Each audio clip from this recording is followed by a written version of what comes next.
Hey everybody, it's Craig Becker here, and I'm interviewing legendary amp designer Howard Kaplan, who was working on the EVH 5153 series for quite a number of years. So we'll ask him a lot of questions I know that a lot of you want to hear the answers to. And anyway, let's dive right in. What, 2007, 2008, I think EVH sort of decided to go with Fender as the That's correct. manufacturer and distributor.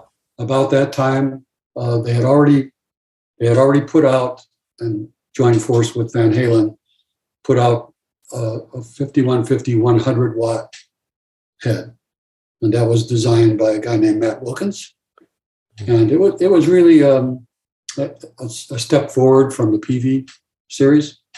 You know, it was the same concept though. So I got approached by my supervisor at that time, said, "Would you like to step in and work on the EVH stuff?" I said, "Sure, I'll do it." So the first project on the books was a 50 watt combo. They wanted to start with a combo, and they were looking to save some money on the cost of the amplifier. So we started with a solid state 50 watt power amplifier. And that used a single chip module for the power. We got that all together and put it in front of Ed, and he loved the preamp stuff. It was all tubes. The preamp was all tubes. 3 channels, channel 1 and 2 shared, tone stack, channel 3 totally separate. I wanted to do 2 and 3, by the way, together in one separate. We can talk about that later. Sure, yeah. Anyway, we put it in front of him, and he liked everything except he was hearing some odd artifacts from in the output power amp. So we traced that to an issue which is not uncommon for solid state power amps, to distort differently in one direction versus the other. So he said he wants to change it to a tube amp. Yeah, he wanted to stick with tubes. So I guess you're trying to take a 100 watt head and make a 50 watt version at an affordable price. How more complicated is that to sort of, because some people... Well, yeah, the issue was the 100 watt head is big, got 3 separate channels, and they wanted the 50 watt head to be small. So in the front panel, you have one. Basically, it's 2 control lengths, right? One right behind you there. Yeah. So channel 1 and 2 were combined, and then channel 3 was separate. He primarily was interested in channel 2 and 3 because those are the high gain channels. Yeah. And that was the reason I wanted to combine 2 and 3, because they're closer in gain, and then channel 1, which was a lot lower gain. So the issue was when you switch from 1 to 2, the volume jumped. Yeah. And that was corrected later when we did the dual concentric stuff. Yeah, which they have now. That's but I know there was some built in Vietnam and then it moved to Mexico. So what was the reasoning? Was it just cheaper in Vietnam and then they thought the quality control wasn't as good, or what was the reason for that? The reasoning was they wanted to ship half containers full of amplifiers without any interim checks. So we were concerned that, let's say something went wrong and they all arrived in Corona, California, or California where the warehouse is at, Ontario, actually. Yeah. And then we'd have to have them come over and handle all the problems. So we decided to cut off production in Vietnam after a couple months. And in parallel, the boards were all designed by me. Yeah. And they were built to the standards that Ensenada would use and our production processes. So in parallel, we got Ensenada involved. They built some prototype runs, and we switched over quickly to everything being built down there. It worked out well. And we can control smaller production runs. If there was an issue, we could address it more quickly. Yeah, because it's close to the American factory too, right? So you could just cross the border and kind of address it. Right. We would fly from here to San Diego and drive across the border to Ensenada. Yeah. It worked out really well because, if there's always minor issues when you're starting up production. Yeah. And it was just easy for me to be there for the first couple of weeks while they did that. So I was down there. Was there specific preamp tubes and output tubes that Eddie wanted to hear when he got a sample from the factory where Because obviously certain tubes sound slightly different. So would he say, send me one with, these types of preamp tubes and these types of output tubes? Okay, well, that was all taken care of when they did the 100 watt. So they settled on, they changed the preamp tubes a little bit here and there, but they settled on JJ, exclusively JJ. And the high gain tubes they go through a complex qualification to get low microphonics and low noise. So the first two high gain tubes are specially selected JJs.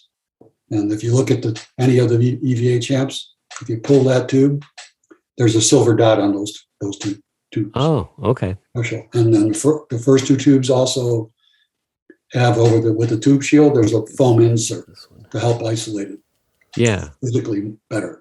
Yeah, because V1 affects all three channels, right? Correct. And then I think it's V2, V3, V4 is channel 3. So we pretty much settled. I mean, Ed liked the sound, and the marketing people liked the sound. So, and there were two marketing guys, and still are. Yeah. At Fender. So we just stuck with them. Yeah. Yeah. So I know there's different speakers in the 112, the 212. Those are the same speaker. It's the Heritage version. I think it's the G12H. Is it? Let me see. I've got it here. The G12H anniversary series. G12H 30 watt anniversary series is in the 112 and the 212, and then there's a different series in the 412. What was the reasoning behind the different speakers in the different cabinets? Well, first of all, the speakers that are in the 4x12, they're a lot more expensive because they're actually greenback type speakers. Okay. There's 4 of them in there. And we just wanted to take a little cost out. So we used the G12H anniversary series in the 2x12 cabinet and the same speaker in the 1x12 cabinet. Now that's a 30 watt speaker. So there was some concern that started to come in from the field that how do you have a 30 watt speaker in a 50 watt with a 50 watt amp? Yeah.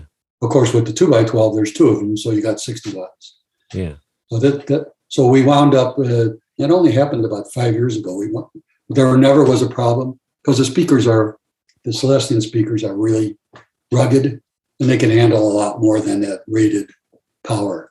But we did some special testing for of a special version of the G12H speaker and basically did a whole bunch of testing to make sure it could handle 50 watts continuously.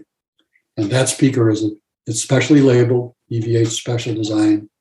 So now the 1x12 has that in there, and the 1x12 combo has that in there.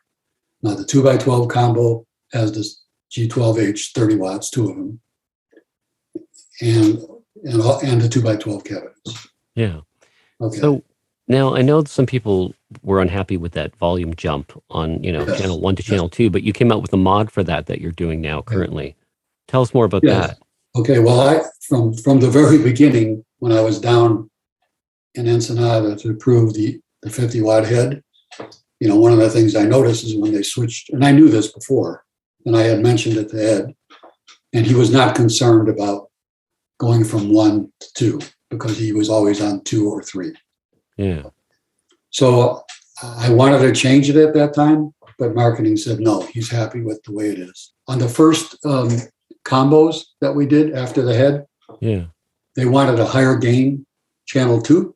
Okay. Yeah. Okay, so we wound up with the first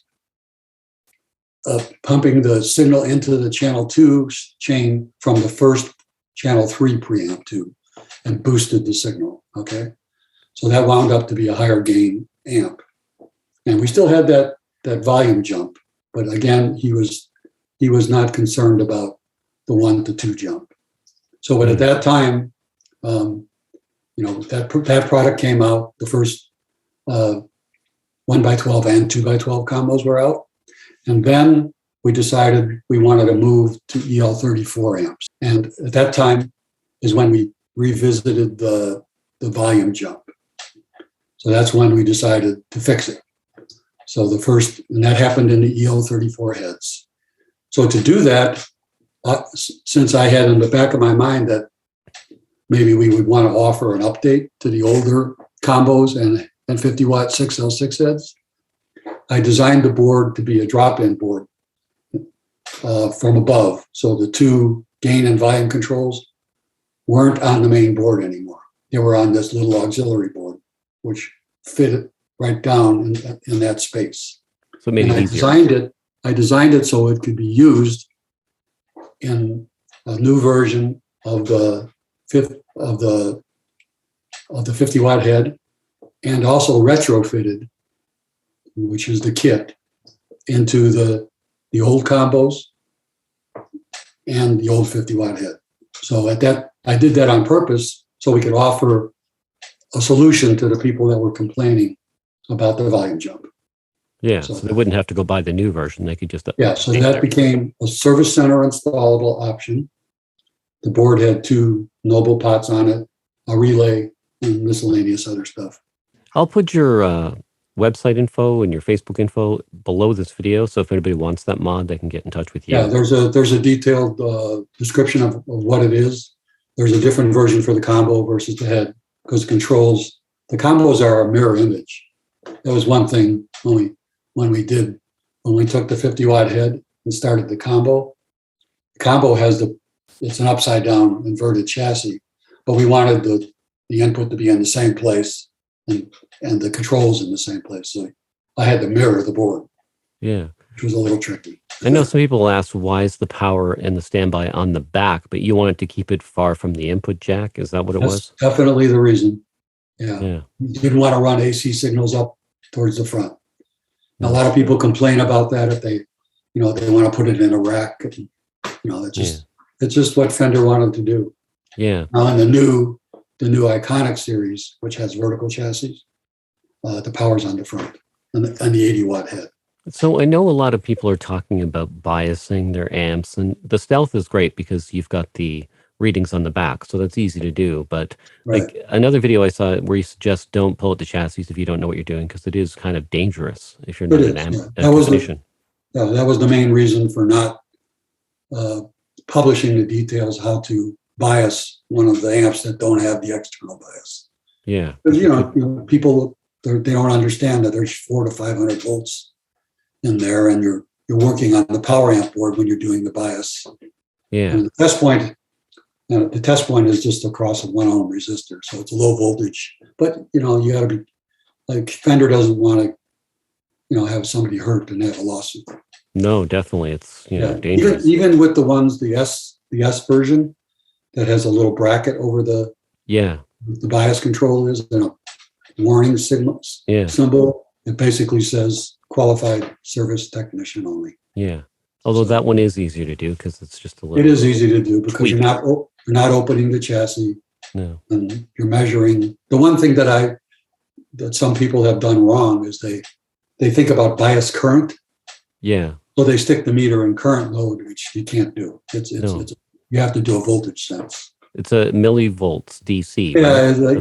The EL34s are 45 millivolts. 6L6s are 60. Yeah. And for 4 tubes, it's 120 on 100 watt heads.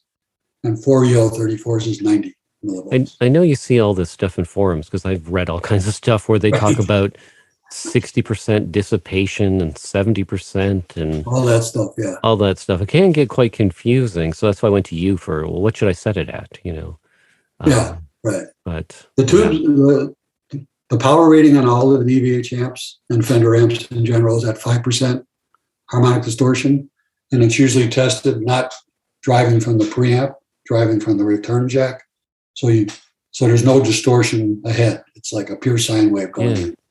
I know you mentioned something about the Brown sound, and there was a little tweak that you're doing something about filament voltage or something like that. Can you explain that more? Yeah, there's a lot of folklore about the Van Halen Brown sound when he used to put a variac and lower the voltage and get a different kind of sound. That definitely happens. But when Fender took over, moving from the PV version to the 100 watt head, they did some research and they discovered that the main difference that gets to that Brown sound is the filament voltage on the power tubes. So if you look at the filament voltage on the 60 watt on the 6L6 heads, it's 5.95 volts instead of 6.3. And that gives it a different kind of sound. Okay, so that's sort of built in at the factory. So people Built don't in even at the know it. factory. Don't even know it. And the disadvantage of that is that it actually lowers the life of the tubes, because there's a thing called cathode stripping. If you make the tube colder, you tend to pull electrons off the coating of the cathode. So what about people that go and bias it colder on top of that? Is that a bad idea? Should they No, not really. That doesn't affect the filament voltage at all. Oh, okay. So you bias it colder, all you're doing is turning down the current that goes through both tubes, between the top tube to the bottom tube. Do you have any interesting EVH stories of your own, interactions maybe with Ed? Oh yeah, there's probably a bunch of them. But were you aware when Ed was at the Smithsonian? Yeah, there was something there. Yeah, I remember there was some video. That was that was the first time I met him, and where I could spend some time with him. I met him at Fender whenever he would come there. Yeah. But they invited myself and my partner Carol to that event, and we got to spend some time with him. And so that was the beginning of my direct involvement with Ed. I enjoyed working with him. And one of the things at that Smithsonian event, right at the end, some probably a 12-year-old guy was with his. They were taking questions from the audience, and the kid asked, if you could play with anybody in your life, who would you want to play with? And he got real quiet. Ed got real quiet, and because it was like an interview kind of situation, like you're on a TV show almost. And he sort of sat there quietly, and then he got up and he said, well, I'd have to play with my dad, because his dad was a musician. Yeah, I read another story where they said they thought that Wolfgang was actually his dad had come back as Wolfgang so he could jam with his sons again. Because they were saying Wolfgang, once he got into the band, he would start doing the set list and running things like his dad used to do when they were kids. And Well, Wolfgang, I went to hear Wolfgang here in Tempe, Arizona, about 2 months ago. Oh yeah, with his own band, and he's got his own sound. Yeah, he doesn't do any of his dad's repertoire. Yeah, I saw him back in 2012, and I was impressed with his backing vocals and his playing. Great. His voice is better than Ed's voice, I think. Yeah, he's got a good voice. Yeah, and he was using the 50-watt heads on stage. That was nice. There were a few of them in there. Well, anyway, we're kind of, I've taken enough of your time. I just want to say thank you, because this is very exciting for me, and I'm sure other people who own the EVH amps, to be able to hear your side of the story and your involvement. And I just want to say thank you. And I'm going to put some links to your mods, how people can get in touch with you, just below this video. Sure, and, I appreciate that very much. But anyway, thanks again, Howard. I really appreciate your time and everything you've done. You're the legendary Howard Kaplan. All right, I'm going to give a shout out to James Brown, too, who's there now. Yeah, he's taken over. He's the original PV designer. And I worked with him for a year getting the first Iconic stuff out. And they're pretty nice amps, real nice amps. They sound great. The goal there was to take some money out, so the first stage is solid. The high gains are solid state. But the amp sounds great. Yeah, I've heard it. Yeah, they sound great too. But so I wanted to give him. He's a great guy. It was fun to work with. And there's a young engineer there too, Alexander Shabilsky. Yeah, like he lives and breathes too. So it's in good hands, is what I'm trying to say, going forward. So. All right, that's good to know. Anyway, thanks again, Howard, for taking some time to talk with me today.